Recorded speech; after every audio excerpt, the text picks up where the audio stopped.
ஸ்ரீ சத்யசாய் யுகம் வழங்கும் திவ்யானுபவங்கள்.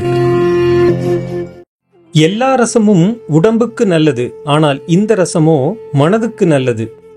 அந்த ரசமே ஹாஸ்ய ரசம். எச்சுவையானாலும் நாக்கு மட்டுமே தித்திக்கும், ஆனால் நெஞ்சும் நினைவும் தித்திக்கும்படி செய்யும் அச்சுவை நகைச்சுவை. அதில் மகாவல்லவர் திரு எஸ்.வி. சேகர் அவர்கள். சட்டநாதபுரம் திரு வெங்கட்ராமனுக்கு பிறந்த மூத்த பிள்ளை. தந்தை வழியிலேயே நாடகத்திலும் சேவையிலும் தொடர்பு. ரேடியோவில் ஒளிப்பதிவு செய்து கொண்டிருந்தவரை இயக்குனர் சிகரம் கே. பாலச்சந்தர் திரைக்கு அறிமுகப்படுத்துகிறார். இந்த சூரியன் அந்த சந்திரனால் ஒளிர ஆரம்பிக்கிறது. வறுமையின் நிறம் சிகப்பு முதல் படம். நமக்கோ நகைச்சுவையின் நிறம் வெளுப்பு என்றபடி முகவாகு, உடல் அமைப்பு, அப்பாவித்தன பார்வை. ஒரு வாக்கியம் முடித்த அடுத்த நொடி தொடுத்த மின்னலாய் பட் பட் என வந்து விழும் விட். பல ஆண்டுகளாய் நமது கண்களுக்கு வண்ண கோலங்களாய், காதுகளுக்கு காமெடி ஜாலங்களாய், ரீங்காரமாய் ஒலித்து நம்மை சந்தோஷப்படுத்தும் தனித்துவ குரல் எஸ்.வி.எஸ். குரல். 7000 மேடை நாடகங்கள் கண்ட அபூர்வ சிகாமணி இவர். நாவில் சத்தியம், நெஞ்சில் நேர்மை, வாழ்வில் தூய்மை என சத்தம் போட்டு வாழாமல் சட்டம் போட்டு வாழ்பவர் இவர். சட்டநாதபுரத்துக்காரர் அல்லவா? கிளிப்பேச்சு கேட்டு தனது ஒளிமய வாழ்வை அமைத்து கொண்டவர். அந்த கிளி ரிஷி சுகபிரம்மம். பரபிரம்மமாய் நகைச்சுவையில் நீக்கமர நிறைந்திருக்கும் இந்த சேகரம் ஒரு மனிதநேய சாகரம். இதுவரை காணாத அவரது வித்தியாச நேர்காணல் இது. Junior so SV. சேகர் அவர்கள் தனது சாயி அனுபவம் மற்றும் சாயி ஆன்மீகத்தை தனக்கே உரிய பாணியில் நமது ஸ்ரீ சத்யசாயி யுகத்திற்காகவே பதிவு செய்கிறார். இதோ. நமஸ்காரம், நான் எஸ்.வி. சேகர். ஸ்ரீ சத்யசாயி யுகம் நேயர்களுக்கு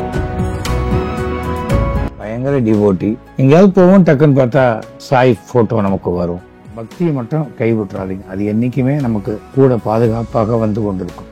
நாங்க கல்யாணம் ஆன புதுசுல என் ஒய்ஃப் சாய் பார்த்துட்டோம். அப்ப பெங்களூர்ல ஒயிட் ஃபீல்டு நாங்க போய் பார்த்தோம். தமிழ்நாட்டுக்கு தண்ணி ரொம்ப அத்தியாவசியமாக இருந்த சூழ்நிலையில பகவான் பாபா அதை கொடுத்தது. படிப்பை விட ஒழுக்கம் தான் முக்கியம்னு எங்களெல்லாம் வளர்த்தார். ஒரு 5:30 மணிக்கு அவ சைன் பண்றா, அவ தலைக்கு மேல ஒரு 6 கிளி ரவுண்ட் அடிக்குது. நீ 9 மொழியில் பொய் பேசுவதை விட ஒரே மொழியில் உண்மை பேசுவது சிறந்தது. ஆன்மீகம் என்பது ஒரு அனுபவம். இது சொல்லி வர்றது கிடையாது. ஒன்றே குலம் ஒருவனே தேவன் அப்படின்னு தான் சொன்னாங்க. கடவுள் பேரை சொல்லி ஏமாத்தாதீங்கிறது தான்.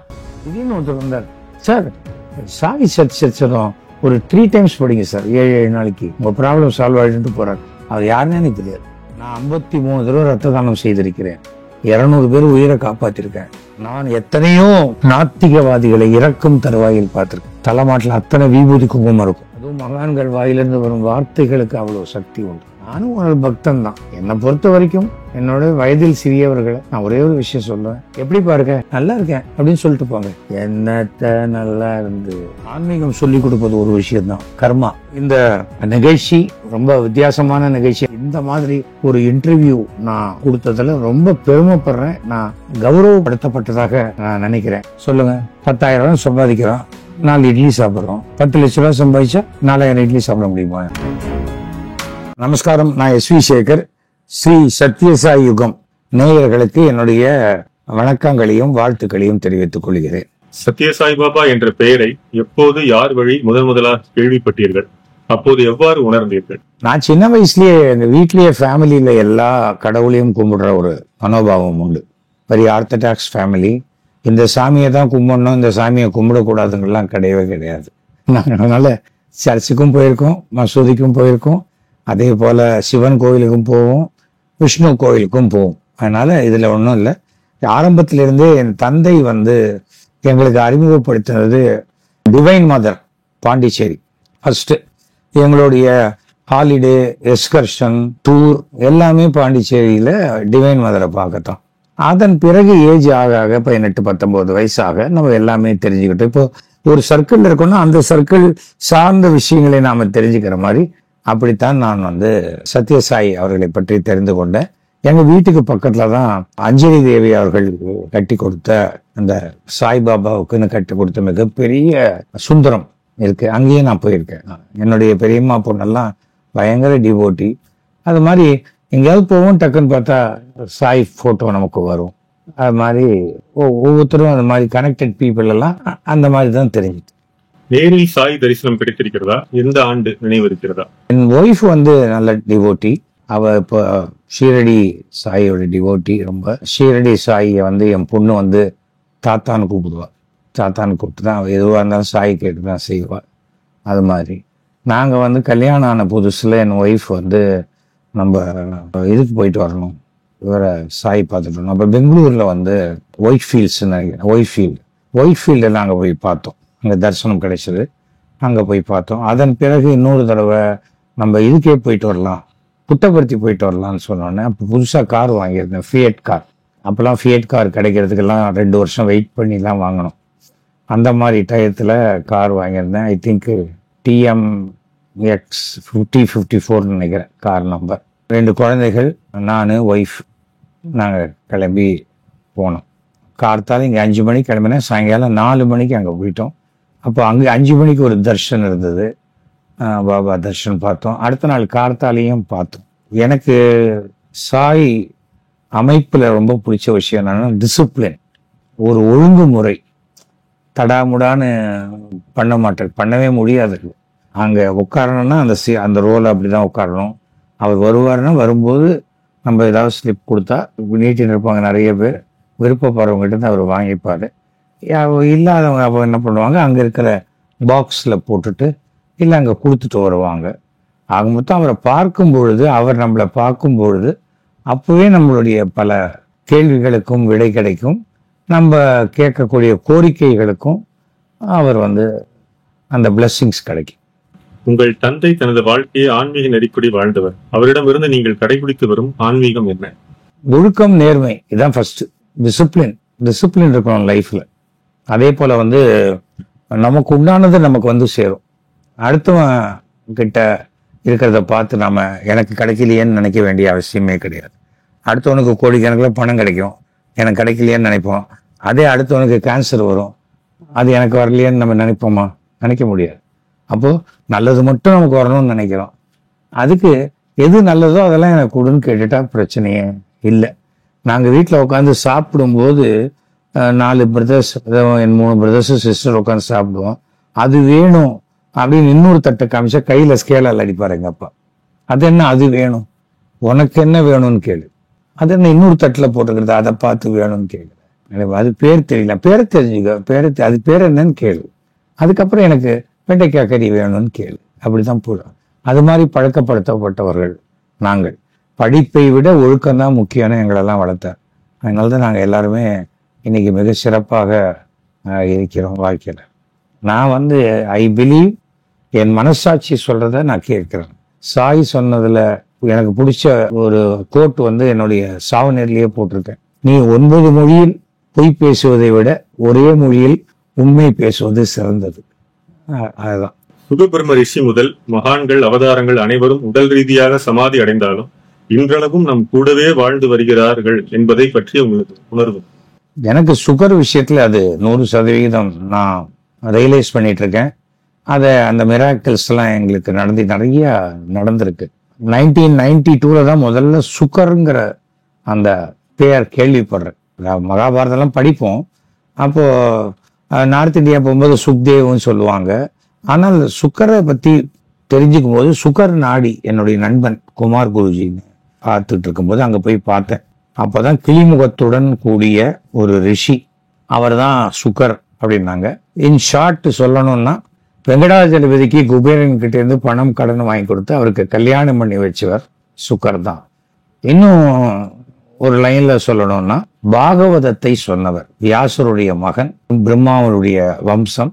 அந்த வியாசர் எழுதிய பாகவதத்தை பரிஷத்துக்கு போய் சொல்லி, பரிஷத்து கடைசி தன்னுடைய புத்தம் பிறப்பும் இறப்பும் கடவுள் கையில தான் இருக்கு, யாருக்கும் தெரியாது. அப்படிப்பட்ட சூழ்நிலையில தான் 7 நாளில் இறக்கப் போகிறோம் என்று தெரிந்தவுடன் அவனுக்கு போய் அந்த முக்தி அடைவதற்கு உண்டான சொல்லி சுகர் பாகவதம் சொல்லி முடிச்சோன்னு அப்படியே தேவலோகத்திலேருந்து வந்து அந்த பரிஷத்தை கூட்டு போனாங்க.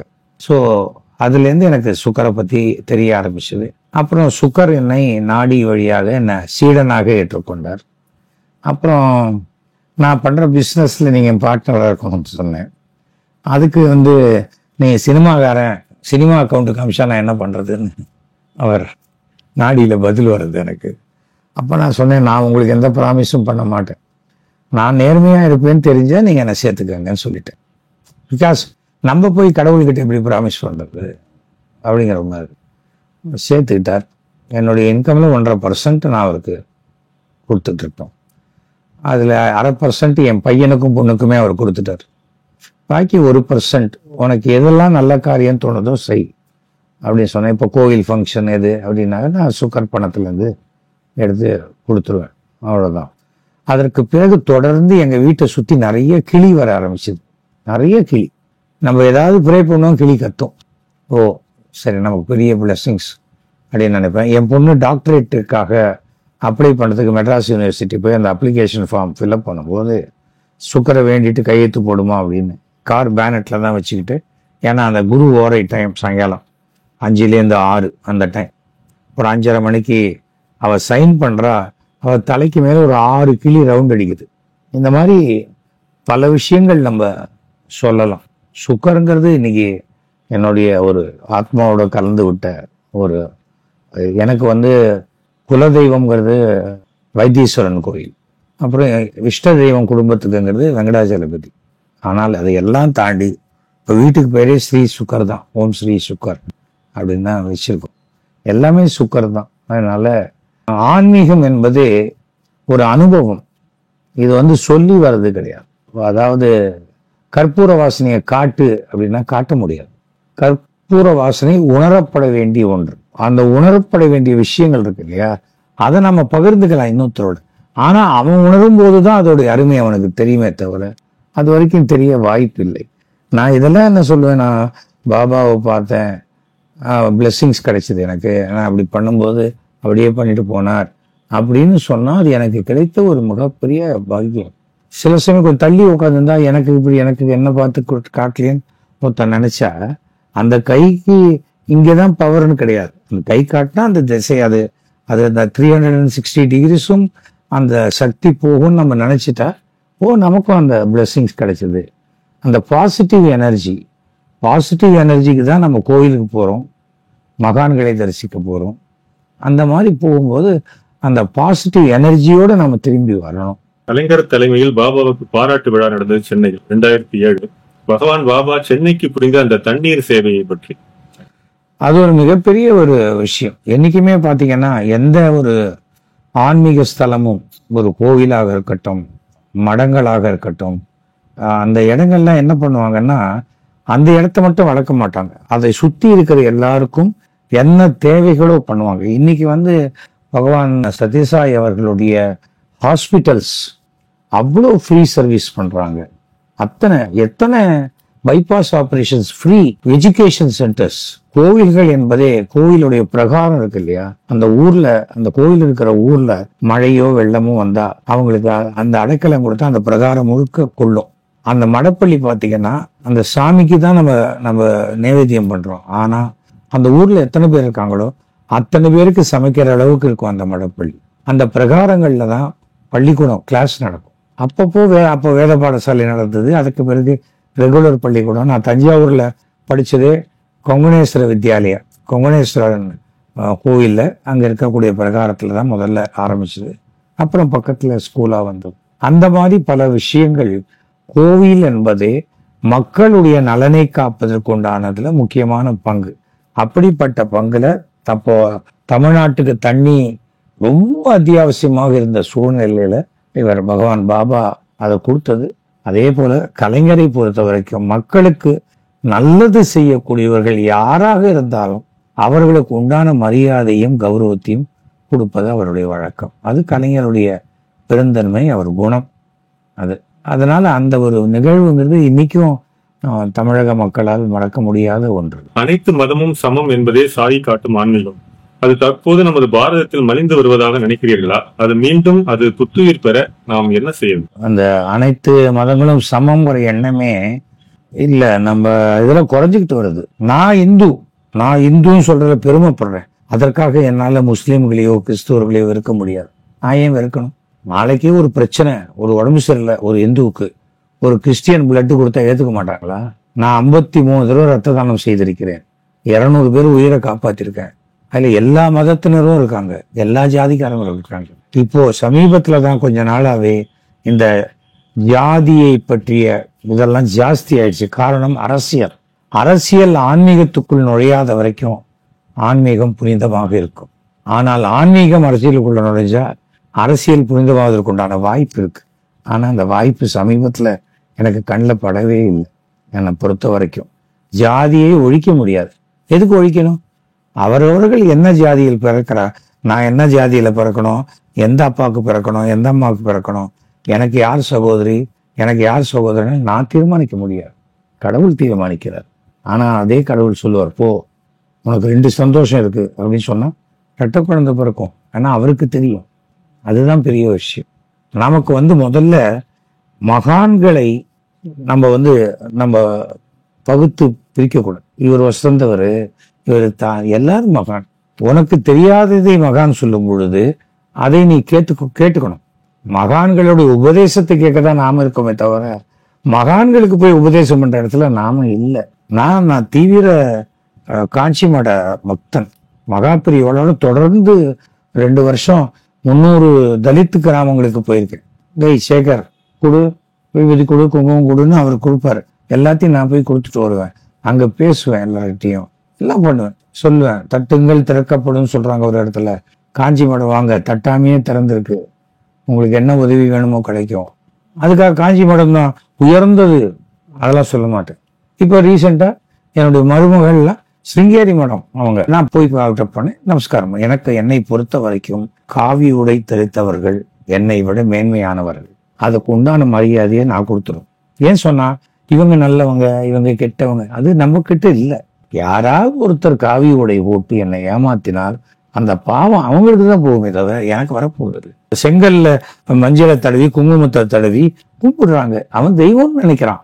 அப்ப அது தெய்வமாயிடும், அது செங்கல்லா இருக்காது. நீ செங்கல்னா செங்கல். அதுதான் சொல்லுவாங்க, கல்ல கண்டா நாயை காணும், நாயை கண்டா கல்ல காணும். அவ்வளவுதான். நீ பைரவர் வாகனமாக பார்த்தா அங்க நாய் தெரியாது, நீ நாயா பார்த்தா உனக்கு பைரவரும் தெரியாது, வாகனமும் தெரியாது. என்ன பண்ண முடியும்? இது நம்ம பார்வையில் தான் இருக்கிறது. தவறும் எல்லாத்துக்கும் ஆன்மீகம் சொல்லி கொடுப்பது ஒரு விஷயம்தான், கர்மா.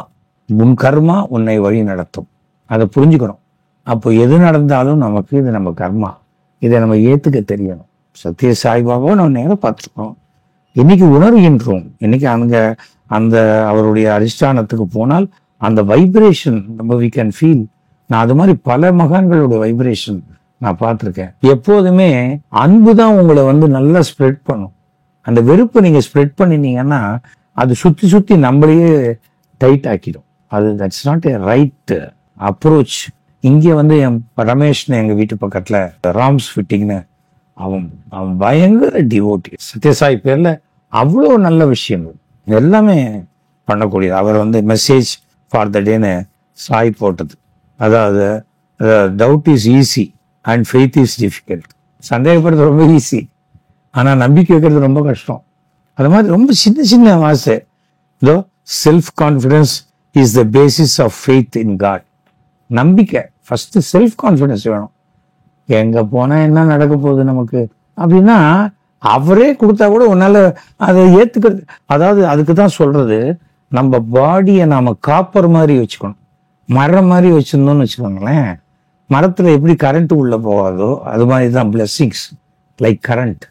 அந்த கரண்ட்டை ரிசீவ் பண்ணக்கூடிய அளவுக்கு நம்ம பாடியை வச்சுக்கணும், தயார் பண்ணிக்கணும். ஏன் குளிச்சுட்டு போகணும், ஏன் பல் தேய்ச்சிட்டு போகணும், அப்படியே லுங்கி கட்டிட்டு போகணும். ஆனா நிறைய விஷயம் இருக்கு. இன்டென்ஷன் முக்கியமா, எக்ஸிகியூஷன் முக்கியமா? கண்ணப்ப நாயனார் சிவன் மேலேயே காலை வச்சுட்டு கண்ணை பிடிங்கி கொடுத்தார். சிவன் மேல காலை வச்சது தப்புன்னு பேசுவீங்களா, சிவனுக்கே தன்னுடைய கண்ணை கொடுத்தாருங்கிறத பேசுவீங்களா? அப்ப அங்க இன்டென்ஷன். ஸோ அதெல்லாம் தான் முக்கியம். நான் கோயிலுக்கு போவேன், கோவில் சாத்திருக்கா, அப்படியே கோபுரத்தை பார்த்துட்டு சாஷ்டாங்கமா வெளியில. எனக்கு தான் கடவுள் தெரியல, கடவுளுக்கு என்ன தெரியும் எத்தனை கதவு சாத்தியிருந்தாலும். அந்த ஃபெய்த் எனக்கு உண்டு. அது இன்னி வரைக்கும் அதை நான் கடைப்பிடிக்கிறேன். Now I am 75. நான் கடைப்பிடிக்கிறேன், என் பையன் எல்லாருமே கடைப்பிடிக்கிறேன். அதை நேர சாமி அப்படியே திருப்பதிக்கு போகிறோம், கியூவில் நிற்கிறோம், 5 மணி நேரம் 6 மணி நேரம் கடைசியில் போகும்போது பகவானே தான் கண்ண முடியுதுன்னு பிற எத்தனை பண்றேன். நீ கண்ணை மூடிக்கொண்டு மனதால் பிரார்த்தனை பண்ணும்போது அப்படியே கண்ணை திறந்து வச்சுட்டு என்ன நெக்லஸ் போட்டிருக்காங்க சாமி, அம்மனுக்கு இந்த நெக்லஸா, இந்த தோடா, இது எங்க வாங்கினது, அதெல்லாம் யாரும் கேட்கறதே கிடையாது. நான் அது மாதிரி திருப்பதியில 10-12 தடவை அங்க பிரதிஷ்டை பண்ணியிருக்கேன்.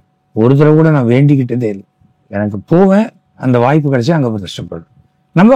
நம்ம அக்கௌண்ட்ல கொஞ்சம் இருக்கட்டுமா கிரெடிட்ல, ஏதாவது ஒன்று வேண்டிக்கிட்டு இதுக்கு இது பண்ணுவேன் இதுக்கு பண்ணுவேன், அந்த கணக்கை சரி பண்ணக்கூடாது. அது மாதிரியான பல விஷயங்கள் தான் என்னுடைய லைஃபுடைய. நான் எதை அடாப்ட் பண்றேனோ அதைத்தான் நான் பேச முடியும். அது இல்லாத என்னால் நான் எதையுமே பேச முடியும். நான் போயிட்டு வந்தா சொல்லுவேன், ஐயோ நான் வந்து புட்டவர்த்தி போயிட்டு வந்தேன், ஷீரடி போயிட்டு வந்தேன், என்ன பிரமாதமான அனுபவம். ஷீரடியில நான் போயிருக்கும்போது ஒரு சின்ன ஒரு பதில் கிடைக்கல, என்ன பண்றது. திடீர்னு ஒருத்தர் வந்தார், சார் சாவி சச்சரம் ஒரு 3 டைம்ஸ் படிங்க சார், 7 நாளைக்கு உங்க ப்ராப்ளம் சால்வ் ஆகிட்டு போறார். அவர் யாருன்னு எனக்கு தெரியாது. அந்த மாதிரியாக கிடைக்கும். It's all God sense message. அதான் தெய்வம் மனுஷ ரூபேனாம்னா. கடவுள் வந்து ஆந்திராவில் இருக்கிற NT ராமராவ் மாதிரி சங்கு சக்கரத்தோட அப்படி நேராக வரமாட்டார், மனிதர்கள் ரூபத்தில் வருவார். அதனால்தான் நீ மனிதனாக இருக்கக்கூடிய யாரையும் வெறுக்கக்கூடாதுன்னு சொல்றோம். அதுதான் ரொம்ப பெரிய ஒரு விஷயம். சத்தியம், தர்மம், சாந்தி, பிரேமை, அகிம்சை, இதுவே பாபாவின் கோட்பாடுகள். இவை உயிர் பெற தனி மனிதன் என்ன செய்யும்?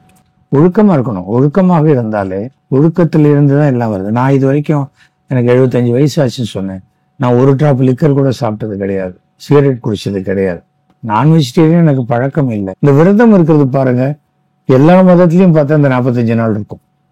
அது முஸ்லீம்ஸ்க்குன்னு பார்த்தா அந்த ரம்ஜான் பார்த்தீங்கன்னா அது 45 நாள் இருக்கும். நமக்கு பார்த்தீங்கன்னா ஐயப்ப மலைக்கு மாலை போடுறோன்னா இந்த 45 நாள் 48 நாள். அதே மாதிரி கிறிஸ்டியன்ஸுக்கும் அவங்களுக்கு இருக்கு. எல்லாருக்குமே ஒரு இதுதான் இருக்கு. அதனால நம்ம வந்து நான் இருக்கும் மதம் எனக்கு பிடிச்சது, நான் அந்த மதத்தில் இருக்கேன், அவ்வளவுதான். என் மதம்தான் சிறந்தது, மற்றது என் மதத்தை விட கொஞ்சம் தாழ்மையானதுங்கிறது நம்ம நிறுத்தணும். அதை சொல்லவே கூடாது. யாராவது ஒருத்தர் சொல்றாருன்னா பதிலுக்கு நாம அதுக்கு சொல்லியே ஆகணுங்கிற அவசியமே கிடையாது. யாராவது ஒருத்தர் சொல்றதுனால நம்ம தெரிஞ்சு போயிடுவோமா? என்ன அந்த கோவில் இவ்வளோ குள்ளமா இருக்குது அப்படின்னா 247 கோபுரம் இருக்கும் ஸ்ரீவில்லிபுத்தூர், யாராவது சின்னதா இருக்குன்னு சொல்லிட்டா அதுக்காக அது சின்னதாயிடுமா?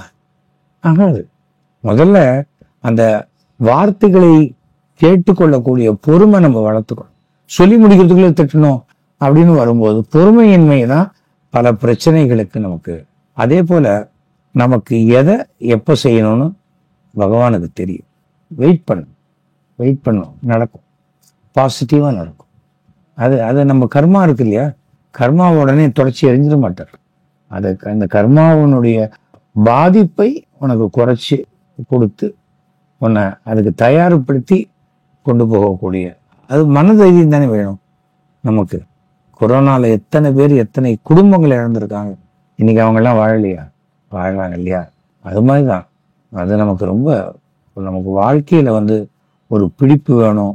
ஒரு வாழ்க்கை இன்றைய விட நாளைக்கு இன்னும் சிறப்பா இருக்கும் அப்படிங்கிற எண்ணமெல்லாம் வரணும்னு சொன்னா நம்ம ஆன்மீகத்துல ஒரு பிடிப்பை ஏற்படுத்திக்கணும். அப்போ வருவார். There is only one caste, the caste of humanity என்கிறார் சத்ய சாய் பாபா. இது நம்ம வளர்த்துக்கணும் சார். இப்போ நீங்க 2 பேரும் வந்தீங்க, நீங்க என்ன காஸ்ட்னா நான் கேட்டேன் இல்லையே. இப்ப நம்ம 3 பேரையும் லிங்க் பண்றது என்ன? சத்ய சாய் பாபா உடைய அந்த விஷயம், அவ்வளவுதான். இப்போ ஒரு கேமராமேன் வராரு, அவருக்கு ஃபோக்கஸ் தெரியுமா, லைட்டிங் தெரியுமான்னு தான் நான் பார்க்கணும். அவர் என்ன ஜாதின்னு நம்ம கேட்கக்கூடாது. இப்ப சமீபத்துல கூட பிரச்சனைகள்லாம் வருது. நீங்க தீர்ப்பை விமர்சிக்கலாம், ஆனால் நீதிபதியை விமர்சிக்க கூடாது. அதை தாண்டி விமர்சிக்கக்கூடிய மனோபாவம் எப்படி வருது? அந்த ஜாதி வெறியினால வருது. அது இருக்கக்கூடாது. அது செய்யறது சட்டப்படி தப்பு, கண்டெம்ட் ஆஃப் கோர்ட்டும்பாங்க. அப்படி பேசுறவங்க அதுக்கு உண்டானதை அனுபவித்து தான் ஆகணும். யாராக இருந்தாலுமே இந்த ஜாதிக்காரன் தான் இந்த தொழில் இருக்கணும்னு யாருமே சொல்லவே முடியாது. யார் வேணா வரலாம். கோவில் அர்ச்சகர் கூட சொல்றாங்க யார் வேணா வரலாம். ஆனால் அந்த 15 வருஷம் படிக்க வேண்டியதை படித்து வரணும். ஷார்ட் டேர்ம் கோர்ஸ் மாதிரி 1.5 மாசம் படிக்கிறேன், 1 வருஷம் படிக்கிறேன்னா அப்போ டாக்டருக்கும் அப்படி பண்ணிட வேண்டியது தானே. எதுக்கு டாக்டர் 7 வருஷம் படிக்கணும்? 3 மாசம் சர்டிஃபிகேட் கோர்ஸ் படிக்கட்டுமே. நான் ஒரு டாக்டர்கிட்ட போனேன், பயங்கரமான பெயின், ட்ராமாவை ஆரம்பிக்கணும், ஸ்டொமக் பெயின், அப்படி ஒரு பெயின், இந்த பக்கம் பின்னாடியிலேருந்து வயிறு வரைக்கும் வலிக்குது. இப்போ ஒரு இன்ஜெக்ஷன் போட்டால் தெரிய போச்சு. எவ்வளோன்னு கேட்டேன், 50 ரூபா கொடுக்கணும். என்ன டாக்டர் 50 ரூபா, எல்லாரும் 500 ரூபா வாங்குவாங்க, நான் 12th தானே படிச்சிருக்கேன் அப்படின்னு பயந்து போயிட்டேன். டாக்டர் இல்லை நீங்கள் தான் ஜோக் அடிப்பீங்களா, நான் அடிக்கக்கூடாதா அப்படின்னாரு. அப்போ நமக்கு ஒரு போட்ட ஊசியெல்லாம் அப்படியே தொண்டை வழியாக வெளில வந்துடும் போல ஆயிடுச்சு. எதுக்கு சொல்றேன், எப்போ பயம், அவ்வளவு பயம் இருக்குல்ல, அப்போ ஏன் சாஸ்திர சம்பிரதாயங்கள்லயும் அந்த பயத்துடன் தான் நாம அணுகும். இந்த புக்கு இருக்கு, தன்னை பேஜே நான் படிக்கல, ஆனா அதை இங்க திருப்பி நான் எடுக்கிறேன் பாருங்க. when heart speaks to heart, it's love that is transmitted. அதுல இங்கிலீஷ்ல ஒரு ப்ராபர்ப் இருக்கு, when you cannot understand my silence, you cannot understand my words இருக்கு. அதாவது சைலண்டா இருக்கிறதே புரிஞ்சுக்கலன்னா எவ்வளவு பேசி என்ன புரியும் போது, அந்த மாதிரி தான் இது. எல்லா வார்த்தைகளும் சொல்லப்பட்டது தான் உலகத்துல. இப்ப பேசுற வாய்கள் தான் வேற வேறையா இருக்கு. ஒரு மகான் கிட்ட போனா சொல்றாரு, இன்னொருத்தர் மகான் போனா அதையே வேற விதமா அவர் பேட்டர்ன்ல சொல்றாரு. ஆக மொத்தம் எல்லாருமே நல்ல விஷயங்களை தான் சொல்றாங்க. அந்த நல்ல விஷயங்களை பிடிச்சா அங்க போய் எடுத்துக்காங்க, பிடிக்கலையே விலகி போயிடணும். அதை விமர்சனம் பண்றதுக்கு நமக்கு அருகதை கிடையாது. புக்கெல்லாம் இருக்கு, அந்த அட்டையை மாத்திரம் கிழிச்சிட்டு படிச்சு பாருங்க. Content, what is the content, அது ரைட்டா இல்லையா, அவ்வளவுதான் முக்கியம். சொல்லப்படுகின்ற விஷயங்கள் எடுத்துக்கணும். ஆனா நாம என்ன பண்றோம், மெசேஜ் எடுத்துக்கிறது இல்லை, மெசஞ்சர் யாருன்னு பார்க்கணும். அதனாலதான் பாதி பிரச்சனை இருக்கு. பெற்றோர்களை நேசித்து பராமரிப்பதே என்னை வந்து அடையும் வழி என்கிறார் பாபா. நீங்கள் அப்படி நடப்பவர். இதன் முக்கியத்துவம் குறித்து. மாதா பிதா குரு தெய்வம், நம்ம 1வது படிக்கிறதுல இருந்து இதான் சொல்ல கொடுத்துருக்கோம். நம்மை பெற்ற தாய், தாய் அடையாளம் காட்டக்கூடிய தந்தை, 2 பேரும் சேர்ந்து நம்மளை குரு கிட்ட கொண்டு வர்றாங்க, ஆசிரியர். அந்த 3 பேருக்கு நாம கொடுக்குற மரியாதை, நீ கோயிலுக்கு போகலைன்னா கூட கடவுள் அருள் உன் வீடு வந்து சேரும், உன்னை வந்து சேரும். இதுதான் சொல்லப்பட்டிருக்கு. நான் இன்னைக்கும் வெளியில எங்கேயாவது போறேன்னா எங்க அம்மாவுக்கு நமஸ்காரம் பண்ணிட்டு தான் கிளம்புவேன். எங்க அம்மாவுக்கு இப்போ 95 வயசாச்சு. நமஸ்காரம் பண்ணிட்டு தான் போகும், தப்பே கிடையாது. ஏதோ பதவிக்காக ப்ரமோஷனுக்காக கண்டவன் காலில் விழுறதை விட பெற்ற தாய் தந்தை காலில் நீ 100 முறை விழுந்தாலும் ஐயோ ஏந்திரா நல்லா இருந்தா சொல்லுவாங்களே தவிர, எதுக்கு நீ காலில் விழ, காசு வேணுமா, எதுக்கு காலில் விழ, அப்படி கேட்கவே மாட்டாங்க. நாம என்னைக்கும் நல்லா இருக்கணும், நம்மளை விட நம்ம பசங்க நல்லா இருக்கணும்னு நினைக்கிறவங்க தான் தாய் தந்தை.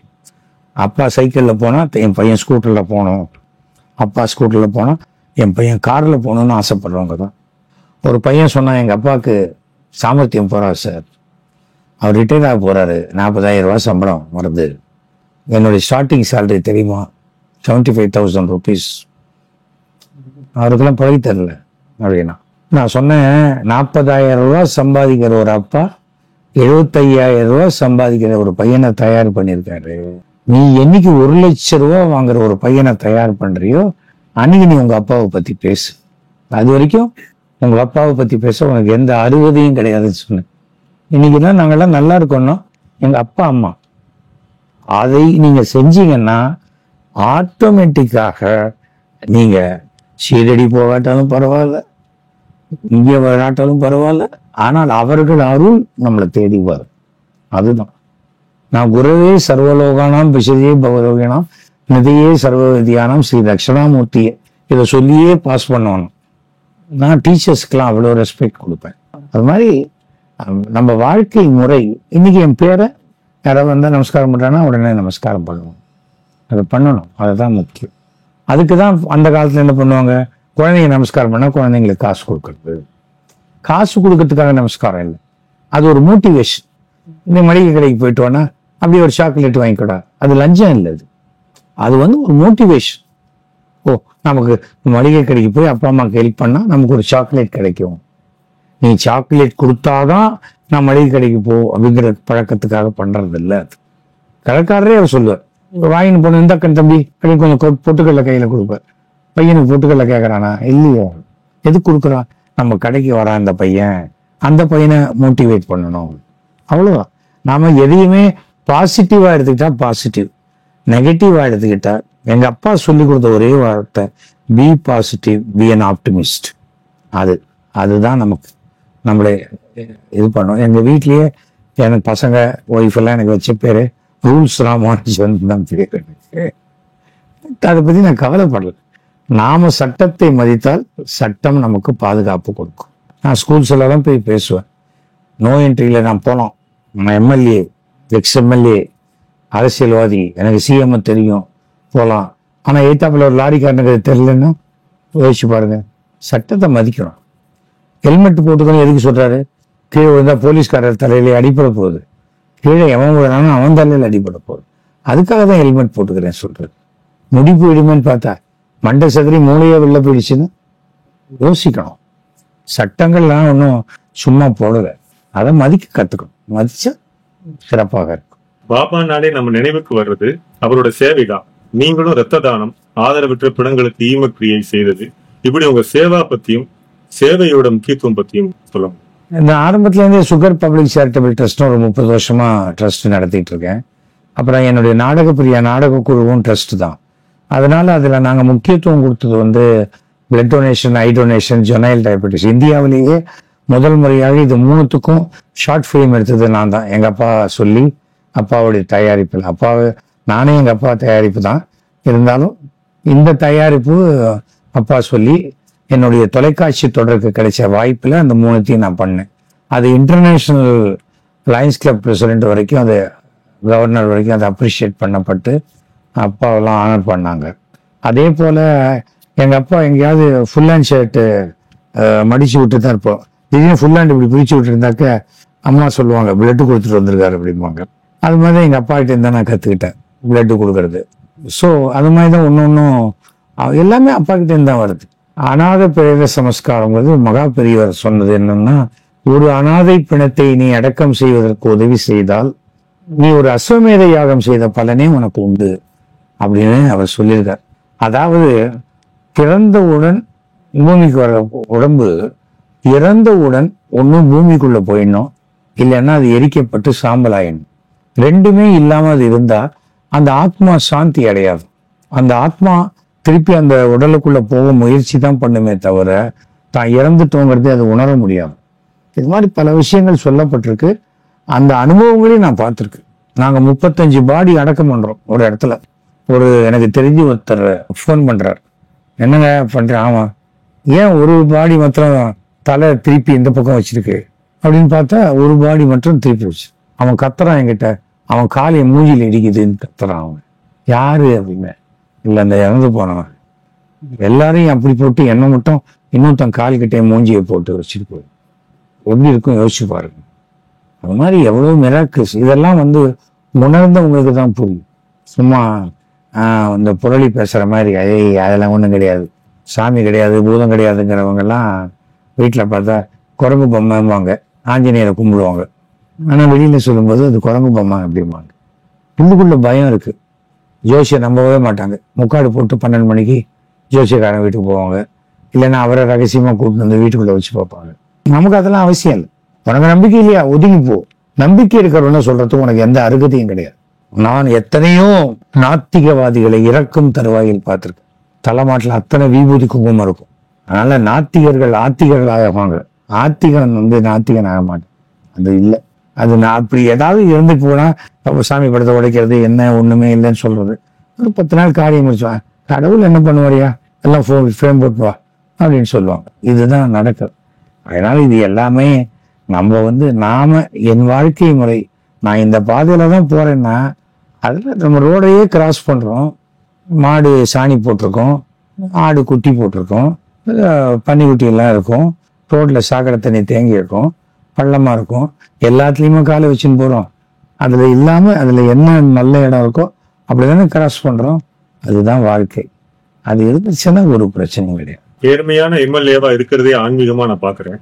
நேர்மையா இருக்க நிறைய தைரியம் வேணும். உங்க தைரியத்துக்கு காரணம் தன்னம்பிக்கையா, தெய்வ நம்பிக்கையா, இல்ல ரெண்டுமேவா? தெய்வ நம்பிக்கை சார். இன்னொன்னு என் ஜாதகத்துல எப்படி இருக்கு, நான் நேர்மையா இருக்கணும். அதுக்கு மேல நான் ஒன்னும் சொல்லல. 300 கோடி ரூபாய் வேலை நடந்தது மயிலாப்பூர்ல. ஒரு பைசா கூட நான் கமிஷன் வாங்கல. அது எனக்கு நானே வச்சுக்கிட்ட டெஸ்ட். நமக்கு என்ன இல்லை. இந்த டேபிளுக்கு அந்த பக்கம் ஒருத்தர் உட்காந்து சார் பணம் கொடுக்குறாரு. எல்லாம் வேணாம் சார், இங்க கேமரா ஃபிக்ஸ் பண்ணியிருக்கேன் அப்படின்னு காமிச்சேன். அப்போ டேபிளுக்கு அடியில கொடுக்கட்டுமான்னு கையை உள்ள விட்டார். அடுத்த நாள் ஒரு பிளைவுட் வாங்கி அந்த பக்கம் அடைச்சிட்டேன். நான் நேர்மையா இருக்கேன். நம்ம என்ன பண்ண போறோம் சொல்லுங்க? 10,000 ரூபாய் சம்பாதிக்கிறோம், 4 இட்லி சாப்பிட்றோம், 10 லட்ச ரூபா சம்பாதிச்சா 4000 இட்லி சாப்பிட முடியுமா? முடியாது இல்ல. அவ்வளவுதான். நோயற்ற வாழ்வே குறைவற்ற செல்வம். மன நிம்மதி, சந்தோஷம், நோயற்ற வாழ்வு, அதுதான் வாழ்க்கையே பெஸ்ட் பிளெஸிங்ஸ். அவ்வளவுதான். அது எனக்கு கிடைச்சிருக்கு, தொடர்ந்து கிடைக்குங்கிற நம்பிக்கை இருக்கு. அதே போல எங்க அப்பா சொல்ற ஒரு விஷயம், நீ ஆசீர்வாதம் வாங்காட்ட கூட யார்கிட்டையும் சாபம் வாங்கிடாத. யார்கிட்டயுங்கிறது நல்லவங்க கிட்ட. பொறாமையெல்லாம் அவனால சபிச்சா அதெல்லாம் பலிக்காது. அவ்வளவுதான். ஆன்மீகம்ங்கிற வார்த்தையே ஆன்மாலேருந்து வந்தது. ஆன்மாதான் மனசாட்சி. ஆன்மாதான் மனசாட்சி. அவ்வளவுதானே. மனசாட்சி என்ன சொல்லுதோ அதை கேட்கணும். எது தப்பு ரைட்டுங்கிறது சின்ன வயசுலயே நமக்கு சொல்லி கொடுத்துட்டாங்க. அதுக்கேற்ற மாதிரி தான் இருக்கணும். இப்போ நான் பிளேன்ல போறேன், எக்கானமியில போகும்போது நான் எக்கானமியில போனேன், பிசினஸ் கிளாஸ்ல போகும்போது இப்போ பிசினஸ் கிளாஸ்ல போறேன். நான் அமெரிக்கால இருக்கும்போது திடீர்னு பார்த்தா கிளம்பும் போது என்னுடைய மாப்பிள்ளை பரத் அங்கிள் நீங்க ஏர்போர்ட் போனோன்னு அந்த ஃபர்ஸ்ட் கிளாஸ் போற இடத்துக்கு போங்க. ஏன்பா பிசினஸ் கிளாஸ் உங்களை அப்கிரேட் பண்ணிட்டேனா அப்படிங்கிறான். அவங்ககிட்ட என்கிட்ட பாயிண்ட்ஸ் இருக்கு. I never travelled in first class before. From San Francisco to Chennai first கிளாஸ்ல தான் வந்தேன். பட் என்னை பொறுத்த வரைக்கும் ஃபர்ஸ்ட் கிளாஸுக்கும் பிசினஸ் கிளாஸுக்கும் ஒரு பெரிய ப்ரியாரிட்டி இருக்கு. நீ முதல்ல போ, நீ ரெண்டாவது போ, அவ்வளவுதான். அதுக்கு மேல ஒண்ணும் இல்லை. சீட் கன்வீனியன்ஸ் எனக்கு எக்கானமியோட பிசினஸ் கிளாஸ் இஸ் பெட்டர். அவ்வளவுதான். அதுக்காக நான் ஃபர்ஸ்ட் கிளாஸ்ல போறதுனால நான் ஒரு 20 நிமிஷம் முன்னாடி போயிட போறேன்னா இல்ல. எக்கானமியில போறதுனால இல்ல ஒரு நாள் கழிச்சு போறேன்னா அதே பிளேன் தானே. அவ்வளவுதான். நமக்கு நாம போய் எக்கானமியில போற அளவுக்கு ஆயிட்டோமே அப்படின்னு நினைச்சா, பஸ்ல போறவனோட நம்ம பிளேன்ல போற அளவுக்கு கடவுள் நம்மளை வச்சிருக்காரு அப்படிங்கிற சந்தோஷம் நம்மளால அனுபவிக்க முடியாது போயிடும். ஸோ நம்மை விட கொஞ்சம் வசதி குறைச்சவங்களா பார்த்துக்கிட்டே இருக்கும்போது கடவுள் நம்மளை எவ்வளவு வசதியா வச்சிருக்காருன்னு தோணும். நம்மளை அப்படி ஒண்ணுமே பண்ணலேன்னு நினைச்சா ராயப்பேட்டை ஹாஸ்பிட்டல், ஜெனரல் ஹாஸ்பிட்டலில் போய் ஒரு ரவுண்டு வாங்க வந்தீங்கன்னா அவன் கதறதெல்லாம் பார்க்கும்போது கடவுள் நம்மளை எவ்வளோ நல்லபடியாக ஆரோக்கியமாக வச்சிருக்காருன்னு தோணும். வாழ்க்கையில் எவ்வளவு கஷ்ட நஷ்டம் வந்தாலும் பக்தியில மட்டும் விலகாம இருக்க நாம என்ன பண்ணணும்? நீங்க பக்தியில விலகாம இருந்தாலே கஷ்ட நஷ்டம் வராது சார். அதான் அடிப்படை. வந்த கஷ்டங்களும் தலையில விழ வேண்டிய கல்லு கால் கட்டவர்கள் விழுந்துட்டு போயிடும். ராமருக்கே கஷ்டம் வந்திருக்கு, யாருக்கு கஷ்டம் வரல? கஷ்டம் கிருஷ்ணருக்கு வரலையா? கிருஷ்ணருக்கும் டெத்துன்றது ஏற்பட்டிருக்கு இல்லையா? அந்த வேடனுடைய அம்பினால், அதுவும் யாதவர்களால் செய்யப்பட்ட அந்த இதனால அம்பினால நீ இறக்கணும்னு வந்தபோது நடந்தது இல்லையாது. அதனால எல்லாருக்கும் அது இருக்கு. ஆனால் அதையெல்லாம் தாண்டி நாம எவ்வளோ பேர் ரொம்ப வறுமையில கூட அவ்வளவு சந்தோஷமா இருப்பாங்க. பீச்சில் பாருங்க, 10-11 மணிக்கு அந்த லுங்கி அப்படியே போத்திக்கிட்டு சந்தோஷமா தூங்குவோம். அதுவே ரிவால்விங் பெட்ல படுத்து 3 ஏசி வேலை செய்யறவன் தூங்க மாட்டான். எப்போ ரைடு வருமோ, எப்போ நமக்கு ஈடி வருமோ, என்ன வருமோன்னு தெரியாதுன்னு நெஞ்சு வலி வரும். அவ்வளவுதான். என்ன பண்ண முடியும்? நானும் ஒரு பக்தன் தான். என்னை பொறுத்த வரைக்கும் என்னோட வயதில் சிறியவர்களை நான் ஒரே ஒரு விஷயம் சொல்லுவேன். பெற்ற தாய் தந்தையர்கள் தான் உயிரோடு இருக்கும் கடவுள்கள். அவங்கள இருக்கிற வரைக்கும் நீங்க அப்படியே புறக்கணிச்சு இன்சல்ட் எல்லாம் பண்ணிட்டு கடைசியில் அப்புறம் நான் அப்பாவுக்கு செலவு வைக்கிறேன், அது வைக்கிறேன், அப்பா தினத்தன்னைக்கு நான் 1000 பேருக்கு சாப்பாடு போடுறேன்னா எந்த புண்ணியம் இல்லை. எந்த ஒரு காலத்திலும் உங்களுடைய பெற்றவர்கள் கண்ணில் இருந்து ஒரு சொட்டு கண்ணீர் வராமல் பார்த்துக்கொள்ளும். அது ஆனந்த கண்ணீரா இருக்கலாம், ஆனா வருத்தத்துல வந்துடக்கூடாது. பண்ணது நான் திருமணம் ஆனோன்னா என் மனைவி கிட்ட சொன்ன ஒரே வார்த்தை, நான் குடும்பத்துக்கு மூத்த பையன், தனி கொடுத்தனும் என்பதை தவிர நீ வாழ்க்கையில் எது கேட்டாலும் நான் செஞ்சு கொடுக்குறேன் அப்படின்னு. ஸோ பக்கத்து வீட்டில் தான் எங்கள் அப்பா அம்மா வீடு. மாடியிலேயே ஃப்ளாட்டு கட்டி மாடியிலேயே தான் இருந்தேன். அதோடைய பிளெஸ்ஸிங்ஸ் சங்கராச்சாரியார் 2 பேரும் மாடிக்கு வந்தாங்க. சேகரா என்ன 2 மாடி யாரை விட்டுட்டியே அப்படின்னாங்க. பெரியவா நீங்க பிளஸ் பண்ணுங்க, கிரவுண்ட் ஃப்ளோருக்கு வரணும்னு. ஏன்? பக்கத்து வீடே வாங்கிக்க ஏன் அப்படின்னாரு. பக்கத்து வீடு வாங்கிட்டேன். வார்த்தைகள், அதுவும் மகான்கள் வாயிலிருந்து வரும் வார்த்தைகளுக்கு அவ்வளவு சக்தி உண்டு. அதனால தான் நம்ம நெகட்டிவா பேசக்கூடாதுங்க. அப்பப்போ தேவர்கள் ததாஸ்து ததாஸ்துமாங்க, அப்படியே நடக்கட்டும்மாங்க. அப்படியே நடக்கட்டும் போது எப்படி பாருங்க, நல்லா இருக்கேன் அப்படின்னு சொல்லிட்டு போங்க. என்னத்த நல்லா இருந்து ஒரு தயாரிப்பாளர் அப்படிதான் நல்லா இருந்தார். எப்போ கேளு, பிளாட்ஃபார்த்தில் இருக்கேன். நிஜமாவே படம்லாம் ஓடாம போய் பிளாட்ஃபார்த்துக்கு வந்துட்டார். அவர் ஆசைப்பட்டார், பிளாட்ஃபார்த்தில் இருக்கேன். பிளாட்ஃபார்த்தில் சொல்லக்கூடாது.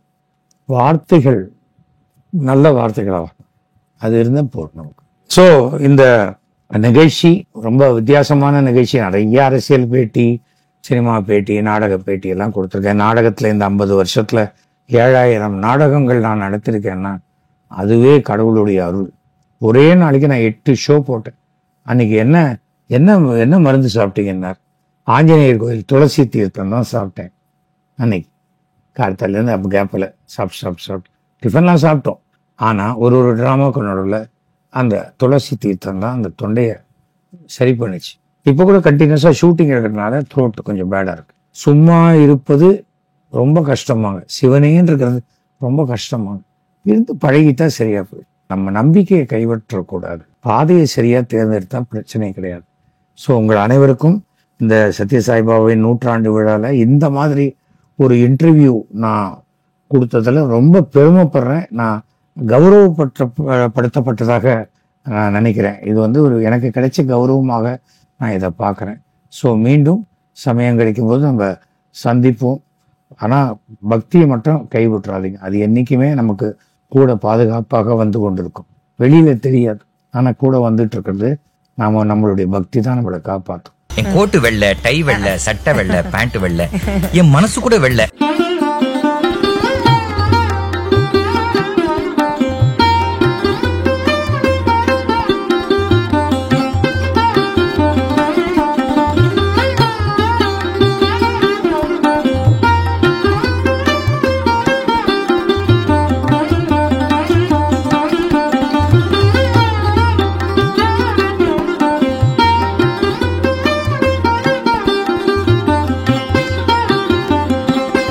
விண்வெளி தீபங்களோ மயிலின் கிழிகள், இந்த மாளிகை வசந்த மாளிகை.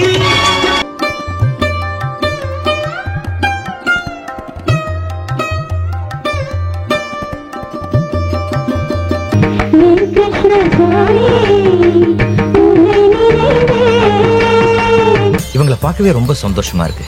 ரொம்ப ரொம்ப தேங்க்ஸ். அனைவருக்கும் நன்றி, வணக்கம், ஜெய் ஹிந்த்.